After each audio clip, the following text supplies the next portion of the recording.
What's up, y'all? It's your boy eBay Fight Predictions in the building, and I'm gonna be breaking down Stipe Miocic versus Francis Ngannou. I love this fight, man. This is the champion versus the number one contender. This is a rematch. They did fight before. Really interesting fight. You know, that first fight and what they've accomplished since then, and what they've done. But yeah, if we talk about the stats, let's look at it, man. Stipe comes in 20-3, fights at Ohio, age 38, which is something really important right here. He last weighed in 233, which is another thing super important here, and a height of 6'4" and a reach of 80. Ngannou 15-3. He's fighting at a Syndicate MMA. That's in Vegas. Age 34, in his prime. Height 6'4" and a reach of 83, so he does have a 3-inch reach advantage. There's a lot of things that are very interesting, and last weighed in as 261.5. It is what it is. But this is, a phenomenal fight, man. I love this fight. The first time it was booked, I loved it. What Francis was doing in the heavyweight division was just crazy. But if we look at the notable wins of a guy like Francis Ngannou, man, it was just insane. Coming up and just smashing people. He was smashing guys, man. He was destroying everybody. And in his rise, fights Curtis Blades. That was a doctor stoppage, right? It was a bit of controversy. That's how Curtis Blades ended up getting a fucking rematch. Then fights out Bojan Miocic, Anthony Hamilton, and then fights Andre Arlovski, knocks him out in the first round. Then he had a fight with Junior that gets canceled, and then he has a fight with Alistair Overeem. We all know what happened. A knockout from fucking hell. I don't even need to show the knockout. That knockout was insane, y'all. It was nuts. What he did to Overeem, and it was kind of sick.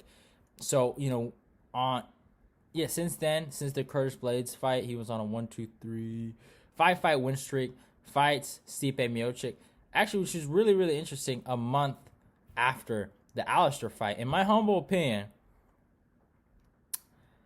he looked out of shape. We talk about the Stipe fight. I looked at that fight.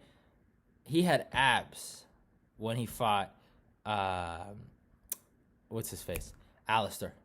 He didn't really have abs like that when he fought Stipe, and abs are abs, but he didn't look in good shape.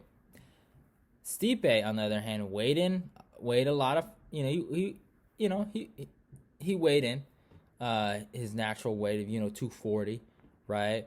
And he went out there. He was strong. His boxing was good. He took shots. He did eat some shots. But his ability to run right through Francis and put pressure and just stay on him and become a wet blanket, and it was impressive. But if I am going to be critical, talking about the fight, Stipe's takedown attempts were very, they were, I feel like with enough training, somebody could, sprawl and have good takedown defense against and be able to adjust to that. But Stipe was super on him. And, Francis, this was a fight that, there's a lot of aspects of this fight, but, his original coach, Fernand, the coach he had in France, the one that kind of brought him up, he talked about it. He didn't respect Stipe. There was interviews talking about, he was saying Alistair Overeem was a harder challenge than Stipe Miocic. He was saying a lot of things about Stipe and how he's gonna go night and all that stuff. And he didn't. There's things that he didn't train his takedown defense. Obviously, these aren't. I wouldn't say these are excuses, even though they sound like excuses, right? I would say these are actually like, this is embarrassing, in my humble opinion. It's shameful, and it just tells me, Francis doesn't have a good work ethic. That's what it really comes down. I don't even think these are excuses. This is more, a bad on Francis. But, apparently there was a big attitude issue, and he just thought his ego was out of control. Dana said it, his coach said it. So it just makes you start to believe some of this might be true, right? And it's a big factor going into this. And yeah, man, he kind of gassed out. He was super tough in there. He could have got finished. He could have gave up, but he stayed in there, took a beating, and became an everlast punching bag, basically. Near the end of that fight. And yes, Stipe was victorious, and you could just see when Stipe held him against the cage in the 5th round, and you could see his coaches and everyone that was behind him just going crazy because so many people doubted him. And then you could see Francis just, that realization of like, wow, like this is a lot tougher than I thought, and this was supposed to be my night, and it ended up being his night. And that was just something that was, very, very interesting going into that. So, after he took that loss, he gets scheduled to fight Derek Lewis. And then mentally, he was fucked up. I remember watching them bet it for, the lead up of the Derek Lewis fight. He was rolling with Michael Chiesa. He was doing a lot of suspect things. He wasn't doing the right things, if you understand what I'm saying. And, it was said that he wasn't training with heavyweight sparring partners. He wasn't getting the right work for this fight. He just was mentally hurt. He tried to lose a lot of weight for that fight. He came in super lean for Derek, and Derek had his back issues. The fight ended up being a pretty bad fight. They didn't really do anything, and it was pretty disappointing. I remember I was super hyped for that fight, and I was like, wow, well, that was uneventful. I was happy Derek won though, because I ended up picking Derek, so I was actually kind of happy about that. But yeah, it was pretty sad to see that happen to Francis, and him, and just not have a good performance. Then he fights Curtis Blades, and I told everyone he was gonna knock this fool out, and so many people doubted me. So many people were like this and that about Curtis. He went in Beijing, China, on Thanksgiving weekend and knocked that fool out. He did it with style, and he told him, sit your ass in the back of the line. He put Curtis in his place.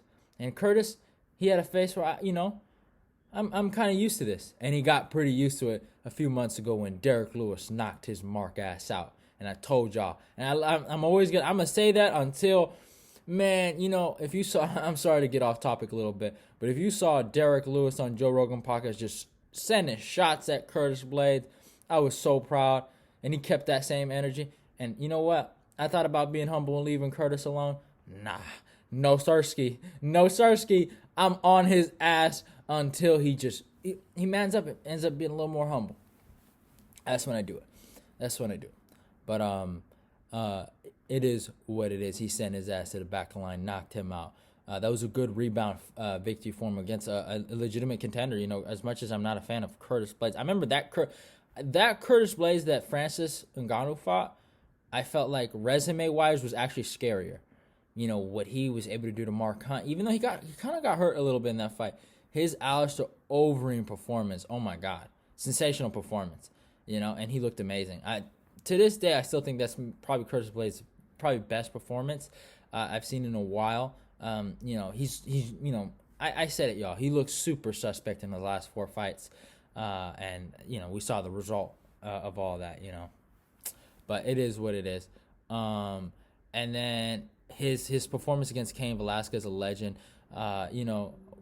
worldwide considered the greatest heavyweight of all time. For a minute, a lot of people were calling him that, the GOAT, and he knocked him out in Arizona.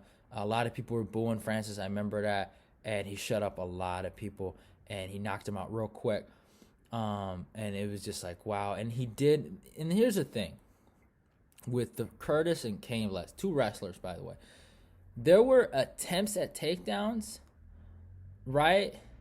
But they weren't good attempts. They weren't great shot attempts. And that's what I tell myself. It's like, man, if he was just a little more aggressive with his uppercuts and just a little more aggressive with his wizards or his Kimura traps or for takedown defense, right? He probably could have knocked out Stipe, because a lot of those shot attempts were very similar to what Stipe did. Just Stipe I felt like had more explosion, than Curtis. Curtis went for a really lazy single leg. He kind of just he dove his head. He had no knees behind it. He didn't really squat. He didn't have a penetration step. If you know anything about wrestling, he didn't really shoot. He just kind of like he went for that single like that. And his legs right behind him, and more of his back and his upper body going for it than his lower body supporting him. Cain Velasquez, he tried something. I remember with a single leg, and it just didn't end up working for him. And just Francis was like, "Get off me, man! Get off me!" And he did a really good job there. Those are just slight moments of takedown defense that we saw, and it really, it wasn't anything to behold, really, when you think about it. So he knocked those two guys out in the first round. Then fights Junior Dos Santos, and he just obliterated him. He just threw him out the water. Hooks to the. Obviously, there were some complaints about hooks to the back of the head, and I know Junior was complaining about that a little bit at the post-fight press conference, but he said I didn't get knocked out or something crazy like that. The man has officially. I love Junior, one of my favorite heavyweights of all time, but he's losing his mind day by day. And he got obliterated there too. There wasn't really an attempt for takedowns. There were some leg kicks being thrown back and forth, I remember, but nothing real crazy. And then his last fight, Jairzinho Rosenstrike. Some people thought Jairzinho was the guy. People talked about his, I think, 60 or 70 kickboxing fights and how that's going to play a big factor in him winning this fight. And, it could have happened. But he got sat down, and there was legitimate dislike for each other. You could tell Francis didn't like the way Jairzinho called him out. Something about it rubbed him the wrong way, and he put a nuke on Jairzinho's face. That's just something that happens, and that's something that happened in this fight. I'm sorry, y'all. Ooh. I knew that was coming up, man. I didn't want to sneeze. I was trying to hide it. Whew. But I'm sorry, y'all. Like I was saying, man, he put a nuke in his face. But this was a fight that's very interesting because it was like he was swinging very wildly. He had no regard. I don't know if it was because Jairzinho was a technical kickboxer and he kind of wanted to make it wild and super crazy, and he didn't want to give Jairzinho a technical fight. Maybe, I don't know, that's why. But he just went swinging, throwing those nukes, and that was very interesting. And if someone would have rolled and countered with their own hook, he did get actually hit, by Jairzinho, and it was actually kind of interesting to see that not go his way. And it was, it is what it is. But that's Francis Ngannou for you. He's just a knockout artist. He's made quick work of everybody. He's been smashing everybody. And but if we look at Stipe Miocic, right, leading up to that first Francis fight, man, that guy, if there ever was a resume to call the greatest of all time, he has it. Even before he fought, for the belt, he does have that loss to Stefan Struve, but then he fights Roy Nelson, Gabriel Gonzaga, right? Gets a few wins, then fights Junior Dos Santos. That first fight with Junior Dos Santos was a great fight, y'all. I love that fight. That was a phenomenal fight. If there's ever a fight you should check back, that's a fight you guys should check out. Then destroys Mark Hunt in the 5th round. Oh my God, just obliterates him. Then has a number 1 contender bout with Andre Arlovski. Andre had just knocked out Travis Brown. He was making a resurgence. There was legitimate talk of him getting a title shot. And he shut that shit down in the 1st round. And it was screaming at Dana, "Give me my damn title shot, Dana. Give it to me." And then he fights Fabricio Verdum. A lot of people doubted him in this matchup, and everyone thought he was going to get knocked out. He goes out there, knocks out Verdum in his country, and it is wild, man. Just, step back right. Verdum was making dumb faces, and he got clipped, he got what he deserved. Then fights Alistair Overeem, which is really, really interesting. He got dropped in this fight, actually, by Straight Right. And then, it was really, I found that interesting. And then Alistair went for a guillotine, lost the position, and then he got clipped at the end with the ground and pound. And Stipe won. Stipe kind of roughed it, but he got hurt. His chin got touched. Like, Stipe has a great chin. I will give him that. His chin was touched in the junior fight. His chin was touched in this Alistair fight, right? And then, Stipe runs it back with Junior, and, Junior just wasn't the same guy. Just wasn't, it's just a fact. And he, knocks him out, takes him out. Then he fights Francis Ngannou, right? So I talk about, when I was talking about Francis and Stipe, I was kind of talking from Francis's point of view. From Stipe's point of view, this guy has accomplished so much in the division, right? Consensus, he's, first of all, he's about to make history fighting Francis, about to make a title defense record at the heavyweight division. He's beaten so many accomplished guys, yet they gave him no credit in this matchup. A lot of people doubted him. A lot of people said he was going to get knocked out by Francis. A lot of people said Francis is the guy. Francis is the Mike Tyson of this division. Nobody can beat Francis. He was just disrespected by Dana White. They were talking about how Francis hits like a fucking truck or like a Ford Escort. I forgot what they said. And they were talking about and just discrediting Stipe Miocic. And he went in there with a chip on his shoulder that day. He went in there with a point to prove. He said it straight up. That night was not about him. It was about me. That is my night. And he made a point to go out there and dominate Francis Ngannou. And he did that. He did that for 25 minutes. The first fight, no, not the first. The first round was super, super competitive. It was a real competitive fight. And that was something, he got dinged up a little bit in that fight. And you look at his face and you look like Francis was, he had, his face was swollen too. I will say that. He got beat up in that fight. But Stipe, his eye was swollen. Like, he took some shots. And, this was a proving ground fight. This was letting motherfuckers know. I'm from Cleveland. Yep. And y'all might not like it. Y'all might not like me. Y'all might think I'm boring. Y'all might think I'm a firefighter, but I'm damn good. And I ain't going nowhere. And he let that be known with his wrestling. The guy does have a wrestling background, does have a legitimate boxing background, Golden Gloves champion. He legitimately was doing his thing in boxing. And, it was one of those things. And he proved a lot today. Not today, on that day, to the public that he ain't going nowhere. In 2018, 4 years ago, to this day, he proved a lot. And, again, I talk about that same moment in the fifth round. And he has Francis against the cage. And you can see his corner going crazy, saying, you got 20 seconds left, and you're the world fucking champion. That is something. And you can tell after the fight, he's getting his hand raised. He says, Dana, you're not putting that belt on me. My coaches are. That's life. It's crazy. But that's the thing about that matchup in that first fight. Both guys came in with expectations, right, and high expectations, and one guy got to fulfill those expectations, and the other guy didn't, and he fell off worse for it, and he got humbled. Francis got humbled.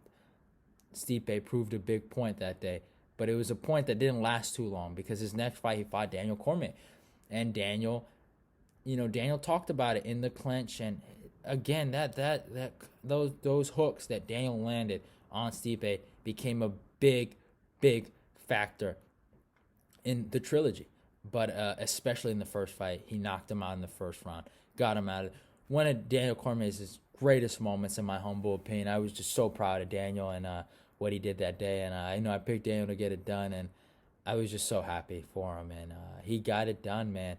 A lot of people thought Stipe was delirious and thought he's lost his mind, and he's not thinking straight, because Stipe was saying, I can beat this guy, he caught me, and people are like, nah, Daniel Cormier knocked your ass out, you got to accept that. And he was just grumpy. He was real grumpy that he wasn't getting his title shot, he wasn't getting his rematch, and there was a lot of things going on, and they started to really dislike each other, coming into the rematch. There was, I wouldn't say bad blood, but they were people were mad, and people had a point to prove.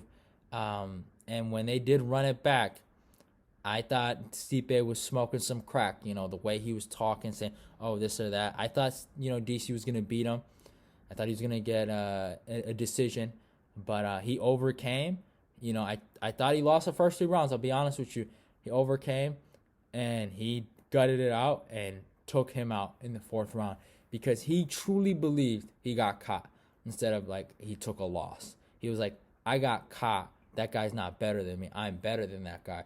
And it ended up helping him out in the long run, that attitude, it helped him out, and just being able to, go out there and do his thing, it worked out for him. You can't really hate on it, So that was something super, super impressive, and what he was able to do to DC in the trilogy, and again, something that, as much as I give Stipe interruption, the computer out here tripping, but again, as much as I give Stipe credit, the hooks and the straights and the jabs that DC, I think he was coming with a 7-inch reach disadvantage that he was catching Stipe with was something that was insanity. This was a legitimate, he had an advantage in the clinch, throwing those hooks. Obviously, DC's a phenomenal wrestler, and he has the threat of the takedown.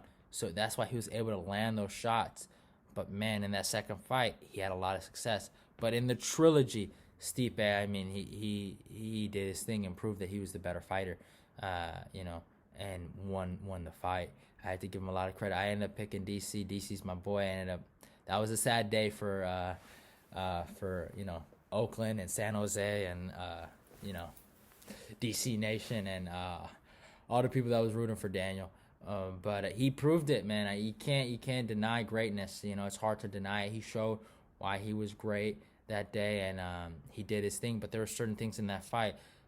DC caught him with so many hooks, man. He was getting, especially in that 1st round, especially in that 2nd round, he was getting caught with a lot of hooks, y'all. He's getting caught with a lot of hooks, and it was something that was really, really, it was it was something that was kind of interesting to see. But, it is what it is. That is something I could see Francis having a lot of success with. I could really see that. But, Stipe did his thing. He wasn't able to take Daniel down. I think he only took Daniel down once or twice in the whole trilogy, and I think Daniel took him down twice, I think. Yeah, twice, with the big takedown in the second fight. And he had a single leg in the 1st round. So, some good moments. But it is what it is. When I look at this matchup, again, we got to talk about the basics. It's a really, really basic matchup. That's why I'm not really going to add clips in this. I know it's going to be a pretty long video, but I'm not going to add clips in here because there's not a lot to look at.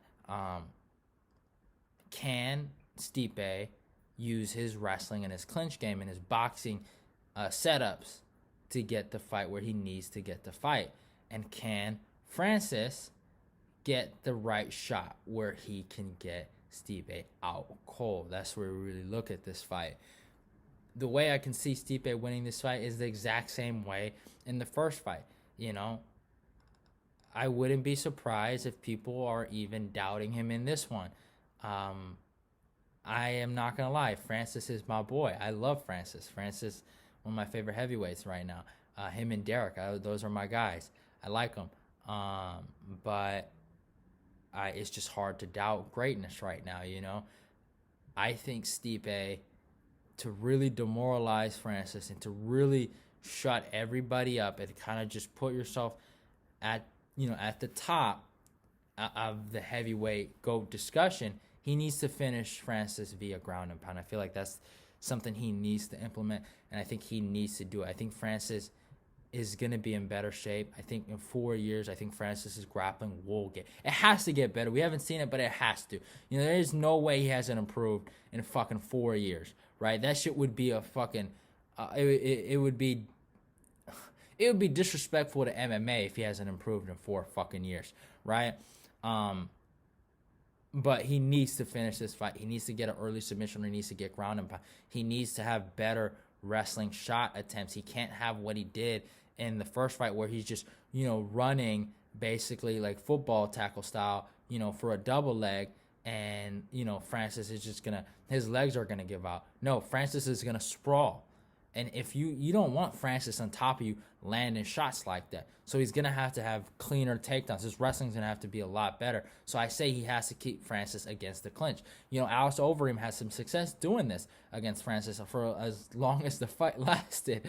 But, that's something he's going to have to do and get either like a third round submission or third round ground and pound finish to really put yourself in the discussion and get the John Jones fight. And that's where I can really see Stipe winning. Basically, using what you did the first time and just doing it again. That's just something he got in the bank. You can't really deny that he won the first fight. Most of the guys that win the first fight usually win the second. I've always had that rule, but that rule sometimes I don't follow it all the time. And for Francis has to play the long game. He cannot expect a first-round knockout. He has to know Stipe Miocic is a legitimate guy. He has his confidence, so being confident isn't a bad thing. But for this matchup, he needs to go out there and stuff takedowns. He has to. And he has to set up the shots that he wants to hit him with.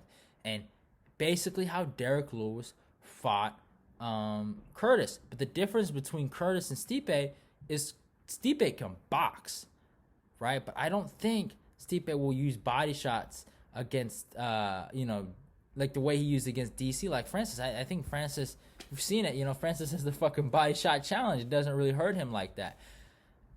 Stipe is going to have to get him tired. Francis is going to have to get used to being in there a lot longer with him, and he's going to have to set those shots up if he wants to win that fight, There's a lot of things. I know him, Dewey Cooper, all those guys. I forgot his name, but Eric, one of the head coaches of Syndicate, they know what they got to do. They know how badly this guy wants it. His story, everything he's been through. Francis has been through a lot of bullshit in his life, and I think there will be something that Francis got ready for him. And I think Francis can get a late, either he could get an early stoppage, while Stipe goes for, he doesn't have the best takedowns, y'all. Like that, what he did to Francis, that's more on Francis's part than Stipe having great wrestling. Like I felt like Francis had bad wrestling, and Stipe had just average, decent. He's a Division I college wrestler. I will give him that. But MMA wrestling wise, he just hasn't transferred well, and he kind of just had that advantage, but it wasn't like he had a really crazy advantage over Francis, and if Francis can sprawl and get on top, I think it's over. But I think Francis is going to kind of play the sprawl and brawl game with him and try to break Stipe with takedown defense. Stipe hasn't done that. He was able to clinch with DC, but he hasn't done that in a minute where he hasn't done it since the first Francis fight, where he has to put on a heavy wrestling clinic. And I think Francis Ngannou will get this done. I know this is crazy, but I think Francis gets a third round TKO. I think he knocks him out in the third round. I think this will be a good fight for as long as it lasts. But Stipe's 38. I don't know what kind of weight he's gonna have to put on weight if he's gonna play a grappling mindset and or a grappling game plan. He's going to have to he cannot be light like he was for DC. Francis, he's gonna come there, and I think Francis is gonna be stronger. And I think Francis is gonna have better hips than he did the first time, and I think Francis gets this done. I'm going Francis Ngannou. The guy's story and everything he's been through. I think this is a build-up. This will be, one of the greatest comebacks and, title fight history. A guy from Africa, Cameroon, from humble beginnings, and had to, 6 times to immigrate from Cameroon to Paris in France, that's a hard story, and I think Francis gets this done. I'm going Francis Ngannou by third round TKO. I know this is crazy, y'all, and I could see Stipe winning this fight, but that's what I'm going with. Hope you guys enjoyed the video. This is probably a really, really long video. I didn't want to make it that long. I might add, actually, I will add clips, just for the fun of it, because it's not going to be that hard. These guys are heavyweights, but it is what it is. Hope you guys enjoyed the video. It's your boy eBay. Don't forget to follow me on my Twitter. Don't forget to follow me on my Instagram. If you made it this far, that's fucking phenomenal. All those links will be down in the description. Subscribe, like, comment, share the video. Go click the notification button. Love y'all, and go bye.